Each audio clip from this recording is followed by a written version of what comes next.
Hi guys, welcome to Richard Kabili YouTube channel. In today's video, I will teach you how to turn on or off Amber Alert notification on iPhone 6 Plus mobile phone. And okay guys, but before we start, kindly subscribe to my YouTube channel by pressing the subscribe button and the bell to notify you if I have new videos. Okay guys, let's start. So okay guys, you all have to do is go to setting in your iPhone 6 Plus mobile phone. In settings, go to notifications.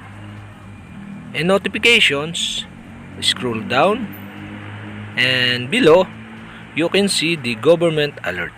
And okay guys, the Amber Alert is on. And okay guys, to turn off the Amber Alert, you'll have to do is switch off the switch button on the right side. And okay guys, we have successfully turned off the Amber Alert on my iPhone 6 Plus mobile phone. And to turn on again, you'll have to do is switch on the switch button on the right side. And okay guys, I decide to turn off the Amber Alert notification on my iPhone 6 Plus mobile phone. And okay guys, that's it. We have successfully turned on or off Amber Alert notification on my iPhone 6 Plus mobile phone. And okay guys, if you have a question, kindly comment below.